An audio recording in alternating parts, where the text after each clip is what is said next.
ہمارے ساتھ موجود ہیں سینئر جرنلسٹ اکانومی پہ گہری نظر رکھتے ہیں خرم حسین صاحب. خرم, بہت بہت شکریہ ساتھ دینے کا. always a pleasure having you on board sir. اب یہ ہمیں پتہ آئی ایم ایف کا اب بورڈ تو بیٹھے گا اور یہ ایکسپیکٹڈ ہے کہ تھنگز ول گو تھرو اور یہ ہمیں 3 ارب بھی مل جائیں گے, مگر آپ اس کے سبسیکوینٹلی اس کا جو امپیکٹ عوام پہ آئے گا اس حوالے سے کیوں بریف نہیں کیا جا رہا؟ آپ کو لگتا ہے از دا پبلک ریڈی مینٹلی؟ نہیں, I don't think the public is ever ready mentally. مہر, اور یہ جو بھی آئی ایم ایف پروگرام ہو, چاہے وہ یہ والا ہے جو ابھی سائن ہوا ہے یا ماضی میں جتنے سائن ہوئے ہیں, ان کے جو عوام پہ نتائج آتے ہیں وہ تو ہمیشہ نقصان دہ ہوتے ہیں. تو ان کا بیسک مقصد تو ہوتا ہے کہ اسٹیٹ کی جو فائنانسز ہیں ان کو ٹھیک کیا جائے اور جو اکانومی کے میجر ڈیفیسٹس ہیں ان کو اسٹیبلائز کیا جائے. اور یہ اسٹیبلٹی ہمیشہ عوام کی کیسے کہیں گے یہ کہ عوام کی بیکس کے اوپر ہی ایکوائر کی جاتی ہے. مجھے بتائیں خرم کہ اب یہ بیس ٹیرف بھی بڑھ آئے, آپ دیکھ رہے ہیں کیپیسٹی چارجز بھی بڑھ جائیں گے. ابھی عید سے پہلے ہم پبلک میں گئے, عوام کے درمیان گئے, کاروباری حضرات سے بات کی, عام اشخاص سے بات کی, گھریلو خواتین سے بات کی. سب کا ایک ہی رونا تھا کہ بل نہیں پے ہو رہے, بجلی کے بل نہیں ان سے پورے ہو رہے. تو اب تو یہ جتنا انکریز آ جائے گا, گیس کی قلت اپنی جگہ ہے, سرکولر ڈیٹ جو ہے وہ بلون اپ کرتا جا رہا ہے, گردشی قرض, کوئی ذمہ داری بھی نہیں ٹھہرائی جا رہی؟ آئی تھنک یہ دیٹس ٹرو, یس. اور یہ پچھلے جب سے سرکولر ڈیٹ ہمارے سامنے آئی ہے 2006 سے لے کے آج تک, آپ دیکھ لیں کہ 2006 میں جب اس کی مد کوئی 35 ارب روپے پہنچی تھی تو بہت کرائسس کی شکل ایک ملک میں آئی تھی بیکاز آف دس. 2013 تک یہ کوئی 480 یا 490 ارب روپے تک پہنچی تھی. And at that time it was the biggest crisis for the government. اس کو مینج کرنا, اور اس کے ذریعے اس کی وجہ سے لوڈ شیڈنگ ہو رہی تھی کوئی 18 گھنٹے پنجاب میں.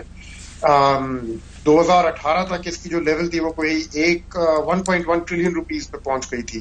آج یہ 2 ٹریلین پلس پہ ہے. تو یہ لانگ ٹرم میں تو چڑھتی چلی جا رہی ہے, اور اس کو قابو کرنے کے لیے پاور سیکٹر کی گورننس اور پاور سیکٹر کی پرائسنگ ریجیم جو اس کو ریفارم کرنا ہوگا. اس کے بدلے میں یہ لوگ basically Hare over the years جتنی بھی سرکولر ڈیٹ ایکیومولیشن ہوتی ہے اس کو ٹیرف میں پاس تھرو کر کے مکمکا کر دیتے ہیں. تو مگر خرم, اس حکومت کا تو کبھی ریفارمز اور اصلاحات ایجنڈا تھا ہی نہیں نا. گو کہ دیکھیں ریاست کو بچانے آئے ہیں, مگر ایجنڈا تو تھا ہی نہیں ابھی تک. بائی اینڈ لارج آپ کام دیکھیں, گورننس دیکھیں, لیجسلیشن دیکھیں, reforms was not on the agenda. Ironically اسی کی سب سے بھاری قیمت ان کو ادا کرنی پڑ گئی ہے. I would agree with that. مہر, ان کا کوئی ریفارمز کا ایسا ایجنڈا نہیں تھا. آئی تھنک یہ ایک ایکسٹینڈیڈ کیٹیگری سیٹ اپ کی طرح ہی آپ اس کو دیکھ لیں کہ بیسک ان کی جو بھی ایشوز تھیں, کافی حد تک ایک آئی ایم ایف پروگرام کو اپنے ٹریک پہ رکھو, اور دوسرا پھر کہ عمران خان صاحب کے جو وہ بڈ تھی پاور میں واپس آنے کی, اس کو کسی طرح سے سالو کرو and prepare the ground for the next election. I don't think کوئی لمبی چوڑی اکانومی میں ریفارمز لانے کا کوئی ان کا خیال تھا. اور جو پبلک اکاؤنٹس کمیٹی میں صاف چلی شفاف چلی حکومت کے $3 ارب کا تذکرہ ہو رہا ہے, اور یہ کئی مہینوں سے ہو رہا ہے, مگر ڈیٹیل سامنے نہیں آ رہی. اس پالیسی کے حوالے سے ہمارے پاس کیا معلومات ہے خرم؟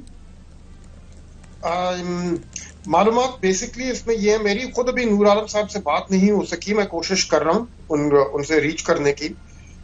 لیکن یہ اسکیم لانچ کی گئی تھی کووڈ کے دنوں میں, جون 2020 میں, اور اس کو تب as a Covid fighting major present کیا گیا تھا. حالانکہ اس کا کووڈ سے تو کوئی تعلق تھا ہی نہیں فرام دا ویری بگننگ. یہ اسکیم ابیوز بہت ہوئی ہے. اس کے تھرو جو پیسے ایشو کیے گئے ہیں, جو لونز دیے گئے ہیں, یہ لٹرلی پرنٹڈ منی تھی.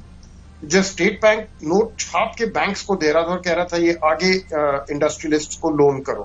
کوئی 700 بلین روپیز پلس بنتے ہیں دا اماؤنٹ آف پرنٹڈ منی جو اکانومی کے اندر ڈسپرس کی گئی تھی اس اسکیم کے ذریعے. اور وہی پرنٹڈ منی جو ہے آج وہ مہنگائی کی شکل میں ہمارے سامنے آ رہی ہے, because it's a very simple thing. جب آپ منی سپلائی انکریز کرتے ہیں تو اس کے ساتھ ساتھ پرائسز بھی اکانومی میں انکریز کرتے ہیں. مگر اس سے گروتھ انجن کتنا اسٹیمولیٹ ہوا, کتنی ایکٹیویٹی ہم نے that's a sad part نا سر. That's a very sad part. I don't think اس نے کوئی خاص گروتھ بھی پیدا کی ہے. البتہ جو $3 ارب مگر خرم کوئکلی بیکاز وقت کی شارٹیج ہے.